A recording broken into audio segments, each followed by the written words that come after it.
अब हम टॉपिक करेंगे डीएनए फिंगरप्रिंटिंग। देखिए स्टूडेंट, जैसे लास्ट टॉपिक में हमने पढ़ा था कि अवर 99.9% DNA is same in all people, और जो 0.01% डीएनए जो डिफ़र करता है हमारा, उसी बेस पे हम क्या कर सकते हैं, एक इंडिविजुअल को दूसरे इंडिविजुअल से अलग कर सकते हैं, और इसी टेक्निक को हम बोलते हैं डीएनए फिंगरप्रिंटिंग। देखिए, it is technique to find out variation in individual of a population at DNA level. It work on the principle of polymorphism in the DNA sequence. देखिए, हमने बात की थी कि our large portion of human genome is repeated, कि हमारा जो sequence है ATCG ये रिपीटेड है, और इन्हीं रिपीटिशन में कहीं ना कहीं एक सिंगल बेस डिफरेंस आता है, जो हमने डिस्कस किया था, उसे बोलेंगे SNP, सिंगल न्यूक्लियोटाइड पॉलीमॉर्फिज्म। उसी सिंगल न्यूक्लियोटाइड पॉलीमॉर्फिज्म के बेस पे ही जो एक डिफरेंस क्रिएट होता है उसे बोलते हैं पॉलीमॉर्फिज्म। पॉलीमॉर्फिज्म का बेसिक मीनिंग होता है कि variation at the DNA level, और उसी बेस पे ही लोगों में आइडेंटिफिकेशन या लोगों को अलग अलग करना, पहचान करना, इसी को बोलते हैं डीएनए पॉलीमॉर्फिज्म। डीएनए पॉलीमॉर्फिज्म की एक स्टैंडर्ड डेफिनेशन देखेंगे। Allelic sequence variation has traditionally been described as DNA polymorphism if more than one variant or allele at a locus occur in human population with a frequency greater than 0.01. In simple terms, if an inheritable mutation observed in a population at high frequency, it referred as DNA polymorphism. देखिए कि हमारे अंदर कोई एक ऐसी inheritable mutation है जो कि पॉपुलेशन में ज़्यादा से ज़्यादा दिखाई देती है, 0.01% से ज़्यादा दिखाई देती है, तो उसको क्या बोलेंगे, उसको हम पॉलीमॉर्फिज्म बोलेंगे, कि डीएनए में कोई ना कोई डिफरेंस आया और उसी पॉलीमॉर्फिज्म के कारण म्यूटेशन आई और हमें पॉपुलेशन के अंदर एक डिफरेंस देखने को मिला। तो ये एक पॉलीमॉर्फिज्म की स्टैंडर्ड डेफिनेशंस होती है। जैसे हमने देखा कि हमारा ह्यूमन जीनोम का लार्ज पोर्शन जो है वो रिपीटेड सीक्वेंस से बना हुआ है, ठीक है। अगर मैं अपने जीनोम की डेंसिटी बेस, अगर मैं मेरे सेल के जीनोम की डेंसिटी बेस्ड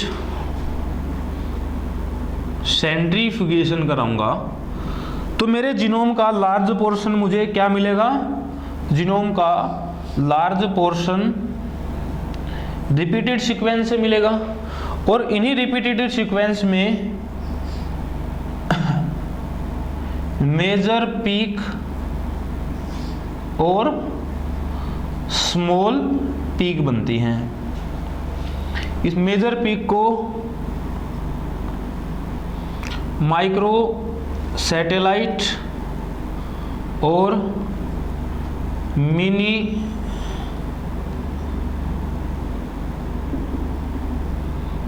सैटेलाइट बोलते हैं, कि भाई माइक्रो सैटेलाइट डीएनए और मिनी सैटेलाइट डीएनए।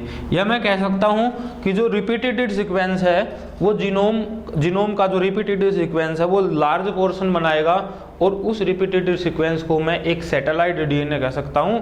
और ये सैटेलाइट डीएनए दो प्रकार से हो सकता है, microsatellite as well as mini satellite.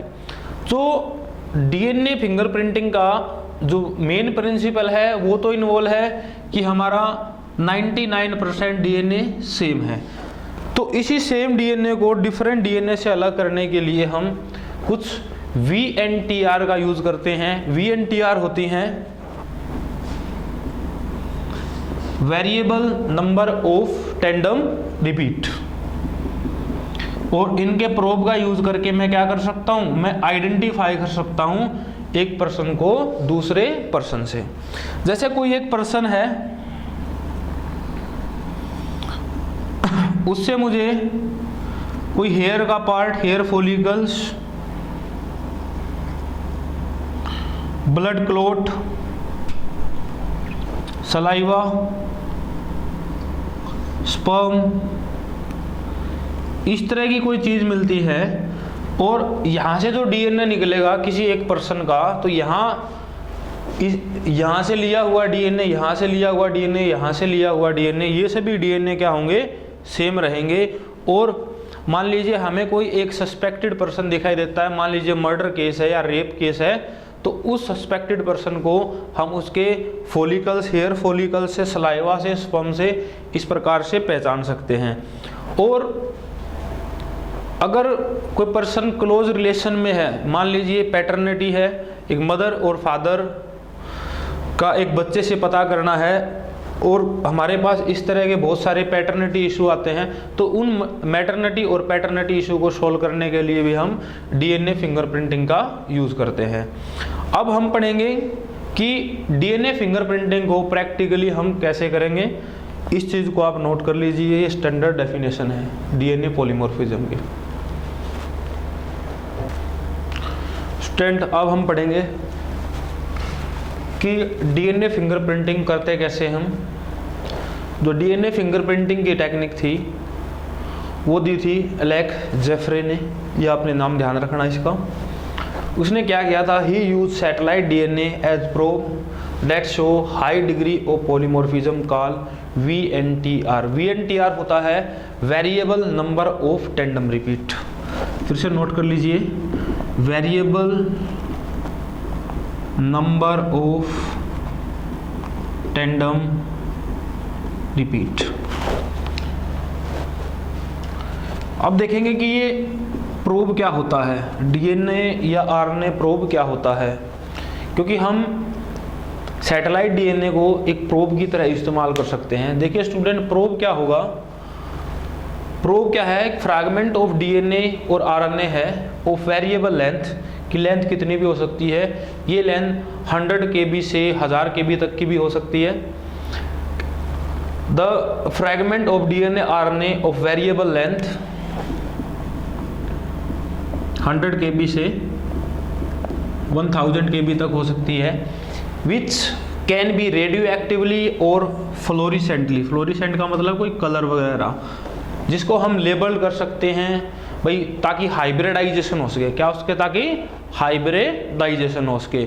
और उस हाइब्रिडाइजेशन से मैं कलर, या जैसे मेरे पास ये एक डीएनए है और इसी डीएनए की एक कॉपी दिखानी है, या तो वो रेडियो एक्टिवली लेबल हो या वो कलर हो। बिल्कुल ये ऐसा ही डीएनए के साथ ये डीएनए प्रोब क्या करेगा, कॉम्प्लीमेंट्री बेस पेयरिंग करके ऐसा ही डीएनए बना लेगा। और ये वाला जो डीएनए प्रोब वाला डीएनए है ये हमें देखने को मिलेगा। देखेंगे ये किस प्रकार से काम आएगा, जब मैं आपके सामने एक डायग्राम बनाऊंगा तो आपको समझ में आ जाएगा।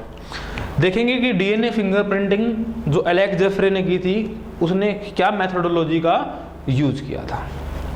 सबसे पहले हम क्या लेते हैं, कोई भी एक ब्लड सैंपल लेते हैं कि ये भाई कोई सस्पेक्टेड था या कुछ भी था, उससे मैंने एक ब्लड सैंपल लिया और उस ब्लड सैंपल से क्या किया, डीएनए को एक्सट्रैक्ट किया।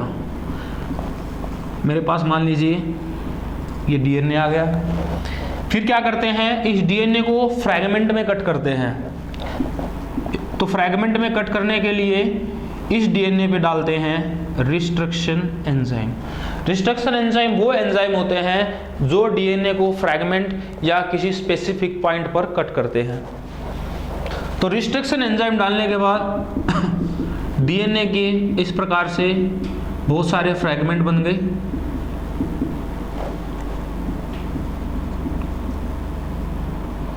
फ्रैगमेंट, अब क्या करते हैं, ये फ्रैगमेंट को हम विजुअलाइज करने के लिए या तो इन पे कलर वगैरह डालते हैं या प्रोब का यूज करेंगे। तो इन फ्रैगमेंट को विजुअलाइज करने के लिए इन फ्रैगमेंट को सेपरेट किया जाता है एक यूनिट के ऊपर, और उस यूनिट का नाम होता है जेल इलेक्ट्रोफोरेसिस। देखेंगे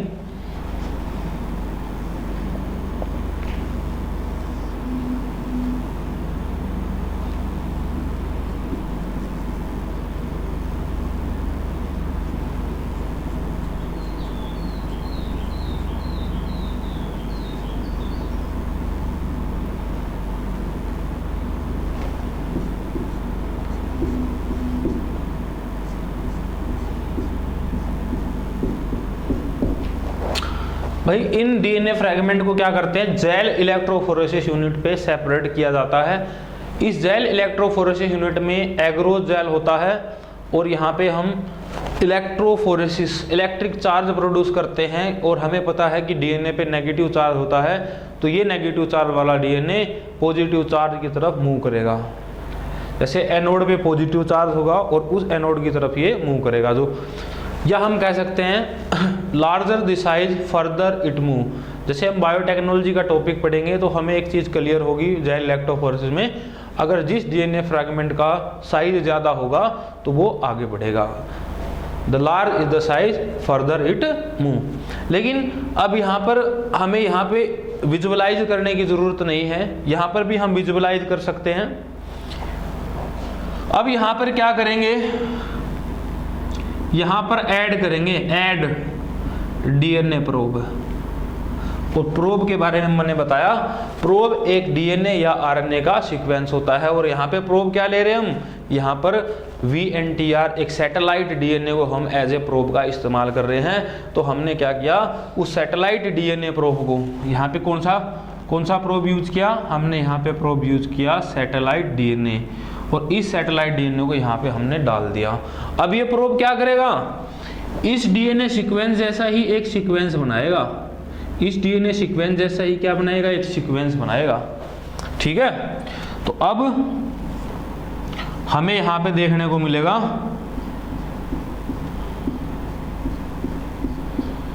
यहाँ पे मैं लिख देता हूं कि DNA probe attach with sample DNA, और ये क्या करेगा, यहाँ पे हाइब्रिडाइज करेगा, हाइब्रिडाइज या इस प्रकार से नया सीक्वेंस बनाने का काम करेगा। बिल्कुल सेम ऐसे ही सीक्वेंस क्या है आ जाएंगे। अब हम करते हैं इन सीक्वेंस की, या तो हम क्या कर सकते हैं यहीं पे ऑटो रेडियोग्राफी कर सकते हैं, या इन सीक्वेंस की करेंगे हम ब्लोटिंग।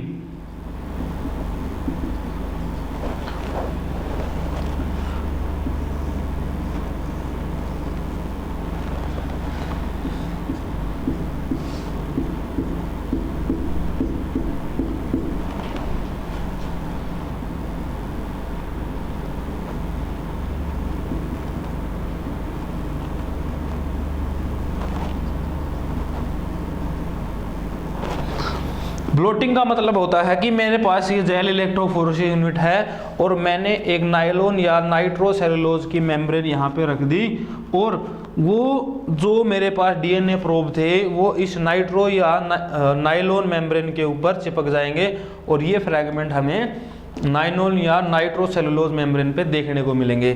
तो इस प्रोसेस को बोलते हैं ब्लोटिंग। ब्लोटिंग का मतलब होता है transfer of DNA fragment to a membrane, चाहे तो वो नायलॉन की हो या वो नाइट्रोसेलुलोज की हो। और ये ब्लोटिंग की टेक्निक जो है it is given by southern. ये आपने ध्यान रखना है कि साउदर्न ने क्या दी थी, साउदर्न ने दी थी ब्लोटिंग की टेक्निक। तो इस ब्लोटिंग को साउदर्न ब्लोटिंग भी कहा जाता है। और ब्लोटिंग का मतलब देखिए कि हमने इस जेल इलेक्ट्रोफोरेसिस के ऊपर एक नायलॉन की मेम्ब्रेन प्लेस्ड की, और नायलॉन की मेम्ब्रेन प्लेस्ड करने से हमारे पास ये जो सीक्वेंस है ये नायलॉन की मेम्ब्रेन पे आ जाते हैं। अब क्या करेंगे, हम इस मेम्ब्रेन का एक्सरे खींच सकते हैं या इसकी ऑटो रेडियोग्राफी कर सकते हैं। और हम जब इस नायलॉन का एक्सरे करेंगे तो मेरे पास एक्सरे फिल्म पे, मेरे पास जो एक्सरे फिल्म होगी उसके ऊपर इस प्रकार से डीएनए सीक्वेंस आ जाएंगे। तो हम एक डीएनए फिंगरप्रिंटिंग टेक्निक पे कुछ इस तरह का की मेथोडोलॉजी का यूज करते हैं। अब मान लीजिए मेरे पास 3 पर्सन थे ए बी सी, तो इन या मेरे पास 2 पर्सन थे ए बी, और ए और बी 2 पर्सन थे, और सी का मतलब है कि ये क्राइम सीन से रिलेटेड है, और मुझे क्राइम सीन पे कोई भी हेयर फॉलिकल स्पर्म पार्टिकल कुछ न कुछ क्लू मिला है। अब मान लीजिए मेरे पास ये सैंपल था सी से रिलेटेड, तो मेरे पास यहाँ पर सी का एक्सरे आ गया और सी का डीएनए फ्रैगमेंट आ गए। अब मैंने ऐसे ही मेथड यूज किया बी के लिए और ए के लिए। तो इस प्रकार से मेरे पास ये मेरे पास सी के लिए था और इसी प्रकार से मेरे पास फ्रैगमेंट आ जाएंगे ए के लिए और बी के लिए। ये मान लीजिए ए पर्सन है और ये मेरे पास बी पर्सन है, ठीक है। या इसको थोड़ा और बड़ा बना लेते हैं। तो मेरे पास इस प्रकार से ये तो क्राइम सीन से रिलेटेड, और ये मेरे पास बी पर्सन के और ये मेरे पास ए पर्सन के डीएनए फ्रैगमेंट आ गए। अब मैं क्या करूँगा, क्राइम सीन से सी का मैचिंग करूँगा बी के साथ और ए के साथ। तो क्राइम सीन का बी और ए के साथ जब मैचिंग करूँगा तो मुझे पता चल जाएगा कि भाई ये क्राइम सीन का बी से मैच कर रहा है या सी से मैच कर रहा है। मान लीजिए ये क्राइम सीन का जो डीएनए फ्रैगमेंट आए हैं ये बी से मैच कर रहे हैं, तो इसका मतलब क्रिमिनल या सस्पेक्टेड कौन होगा, वो हमारा बी होगा।